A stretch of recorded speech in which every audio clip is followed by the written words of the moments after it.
नाशिकमध्ये आज महायुती जोरदार शक्ती प्रदर्शन करणार आहे। महायुतीचे उमेदवार हेमंत गोडसे आणि भारती पवार यांच्या प्रचारासाठी नाशिकात मुख्यमंत्री एकनाथ शिंदेंचा रोड शो होणार आहे।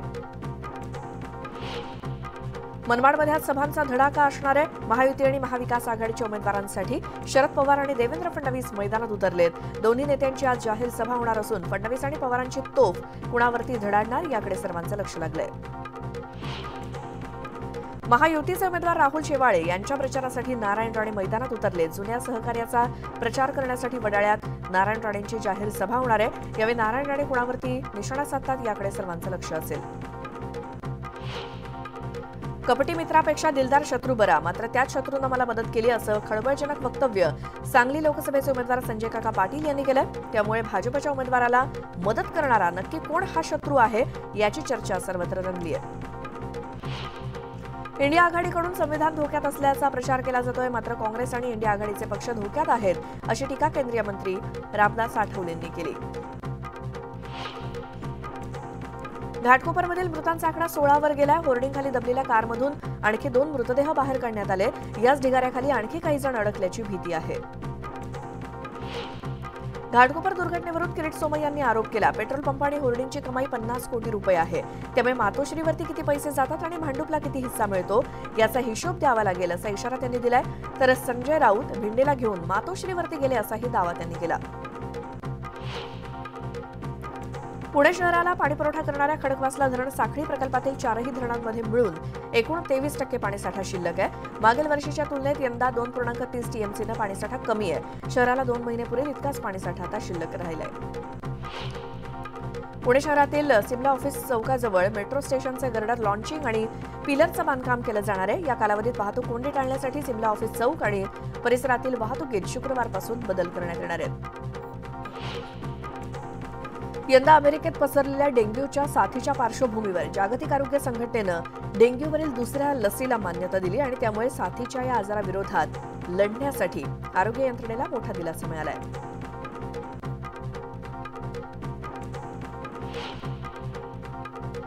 पावसाळा तोंडावर आला तरी देखील शहरातील नद्या आणि नाल्यांची सफाई अजूनही संथ गतीनं सुरू आहे। एकूण 227 नाल्यांपैकी केवळ 164 नाल्यांची सफाई पूर्ण झाली आहे। मात्र अद्यापही 63 नाल्यांची सफाई पूर्ण न झाल्यानं नागरिकांकडून चिंता व्यक्त होतीये।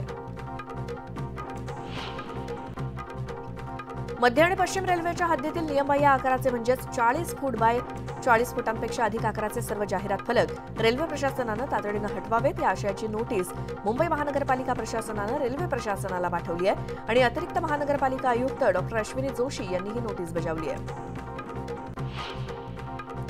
कल्याण डोंबिवली पालिका हद्दीमध्ये 200हून अधिक बेकायदा जाहिरात फलक लावण्यात आले, तर या फलकांना कल्याण डोंबिवली पालिकेच्या परवानग्या नाहीत। घाटकोपर येथे फलक कोसळून झालेल्या दुर्घटनेत अनेक निष्पापांचे जीव गेलेत आणि या पार्श्वभूमीवर कल्याण डोंबिवली पालिका प्रशासन आता जागं झालंय। बुलढाणा जिल्ह्यातील अनधिकृत होर्डिंग्सच्या विरोधात आझाद हिंद शेतकरी संघटनेच्या वतीनं वारंवार तक्रार करण्यात आली होती, मात्र त्यावरती कुणी लक्ष न दिल्यानं आता त्यांनी तीव्र आंदोलनाचा इशारा दिलाय, तर होर्डिंग्स तत्काळ काढण्यात यावीत अशी मागणी केली आहे। समाज माध्यमांवरती आक्षेपार्ह पोस्ट केल्यानं बीडमधील नांदुरघाट गावामध्ये 2 गटात तुफान राडा झाला आणि यावेळी त्यांनी जोरदार दगडफेक केल्याचं उघडकीस झालं। त्यामुळे गावात तणावाचं वातावरण आहे। दगडफेकीत 3 जण जखमी झाले। मुंबई विद्यापीठात शैक्षणिक वर्ष 2024-25 पासून मंदिर व्यवस्थापनाचा अभ्यासक्रम सुरू केला जाणार आहे। मुंबई विद्यापीठातील हिंदू अध्यासन केंद्राच्या पुढाकारातून मंदिर व्यवस्थापन विषयात 6 महिन्यांचा प्रमाणपत्र आणि 1 वर्षाचा पदविका अभ्यासक्रम राबवला जाणार आहे। या अभ्यासक्रमाची प्रवेश प्रक्रिया जून 2024 पासून सुरू होईल। पिंपरी चिंचवड शहरवासियांची तहान भागवणाऱ्या मावळमधील पवना धरणात 28.93% पाणीसाठा शिल्लक आहे। जून अखेरपर्यंत पुरेल इतकाच हा साठा आहे। गेल्या वर्षीपेक्षा कमी पाणीसाठा आता शिल्लक असल्यामुळे पावसानं ओढ दिल्यास शहरवासियांवरती पाणी कपातीचं संकट ओढवण्याची शक्यता आहे।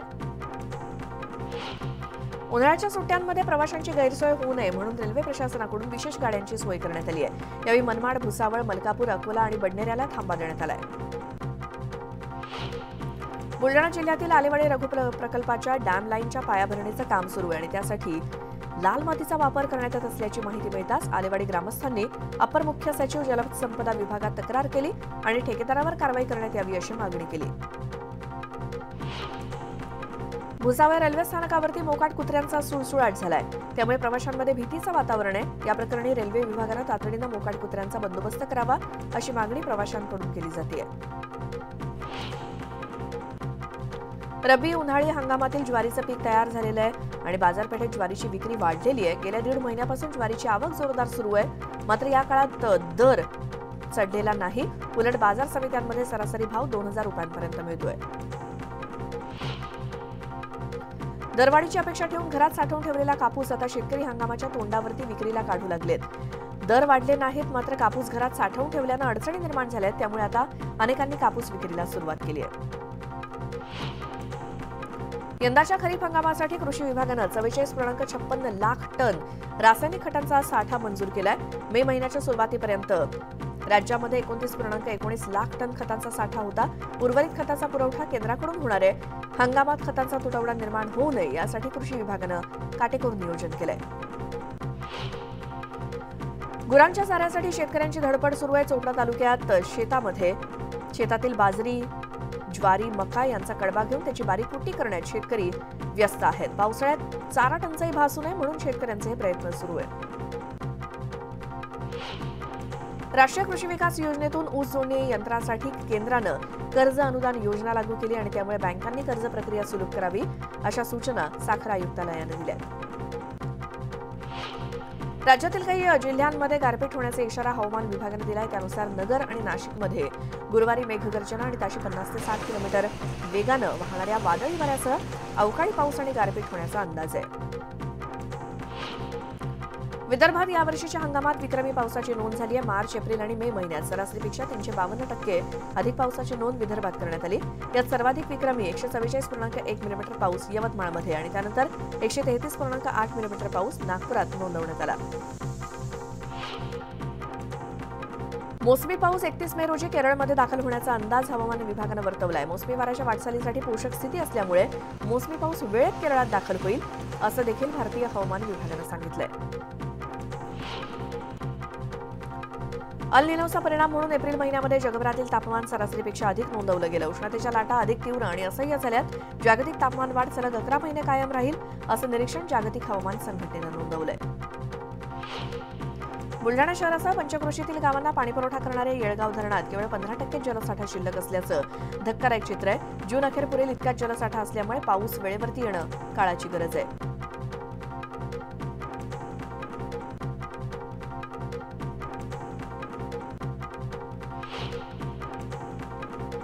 नागपुरात राम कूलरच्या व्यवस्थापकानं चक्क बनावट कूलर बनवून कंपनीची फसवणूक केली। यात गणेशपेठ पोलिसात 20 लाखांची फसवणूक केल्याप्रकरणी गुन्हा दाखल झालाय।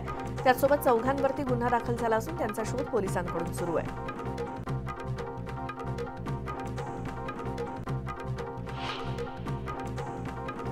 नागपूरच्या मेकोसबाग येथील उड्डाणपुलावरून उडी मारून तरुणीनं आत्महत्येचा प्रयत्न केला। ही तरुणी ग्रॅज्युएशनच्या पहिल्या वर्षात शिकत असून ती 40 फुटावरून पडल्यानं तिची प्रकृती चिंताजनक आहे, मात्र अद्यापही आत्महत्येचं कारण समजू शकलेलं नाही। उन्हाळ्यात रक्तदान शिबिरांच्या कमी झालेल्या संख्येमुळे गोंदियात शासकीय आणि खासगी रक्तपेढ्यांमध्ये केवळ 15 दिवस पुरेल इतकाच रक्तसाठा शिल्लक राहिलाय। त्यामुळे स्वयंस्फूर्तीनं रक्तदान करावं असं आवाहन केलं जात आहे। सोलापूरच्या वांगी गावातील ग्रामदैवत पीर महादेवाच्या यात्रेला सुरुवात झाली आणि यावेळी 3 दिवसांच्या धार्मिक कार्यक्रमांचं आयोजन करण्यात आलंय। वांगी गावातून महादेवाच्या पालखी सोहळ्यात हजारो भाविकांनी दर्शनासाठी गर्दी केली।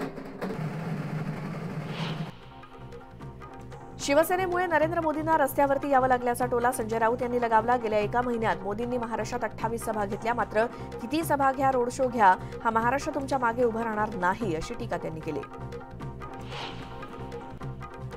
हिंदुहृदय सम्राट शिवसेना प्रमुख बाळासाहेब ठाकरेंनी स्वतः शिवसेनेची जबाबदारी माझ्यावरती सोपवली, तरी देखील काही पावटे आपल्या शिवसेनेला नकली शिवसेना म्हणतात अशी टीका उद्धव ठाकरेंनी केली। माझ्या जन्माचा दाखला मी मोदींकडे मागितलेला नाही, मोदी काही ब्रह्मदेव नव्हे असा टोला उद्धव ठाकरेंनी लगावला।